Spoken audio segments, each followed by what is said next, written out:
टापू की अंधेरी गुफा, हवा में सिर्फ तूफान का सन्नाटा। इनाया और टोनी कंधे से कंधा मिला के आखिरी लड़ाई के लिए तैयार थे। पीछे से लावा की चमक, आगे से देव राक्षस की दहाड़। अचानक एक भयानक शॉकवेव, हवा का ऐसा धक्का जो समुद्र को भी चीर दे। टोनी हवा में उछल गया, 50 फीट दूर जाके पत्थर से टकराया। उसका सीना खून से भीग चुका था, सांस टूट चुकी थी।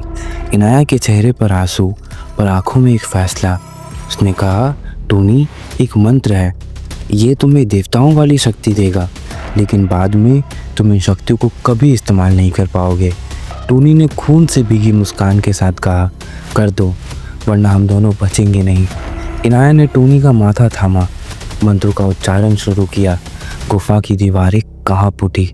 आखिरी शब्द के साथ टोनी के रोम रोम से सुनहरी बिजली फूट पड़ी।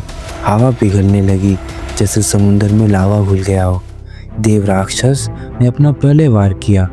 टोनी ने एक हाथ से रोका, दूसरे से ऐसा प्रहार किया कि समुद्र तक गूंज उठी। टापू के टुकड़े समुद्र में गिरने लगे। इनाया की नज़र पड़ी राक्षस के गले के एक जेमस्टोन पे, जो जब वो हमला करता तो वो चमकने लगता। टोनी, गले का रत्न, इनाया ने चीख कर कहा। टोनी ने अपनी सारी शक्ति एक अंतिम वार में जमा की। मुक्का पड़ा, रत्न चूर चूर हो गया। राक्षस के अंदर से एक फटने वाली चीख के साथ वो हवा में बिखर गया। एक महाशॉकवेव पूरा टापू को चीर गया। मंदिर, जंगल, पहाड़ सब समुद्र में डूबने लगे। इनाया दौड़ती हुई, हाथ में एक छोटा संदूक जिसमें थे सोने के सिक्के। टोनी ने संदूक कंधे पर रखा, पानी घुटनों तक आ चुका था। उसने इनाया को अपनी बाहों में उठाया और हवा में उड़ गया। समुद्र के ऊपर दोनों ने पीछे देखा। टापू धीरे धीरे डूब रहा था, सिर्फ धुआं और राख पीछे छोड़ते हुए।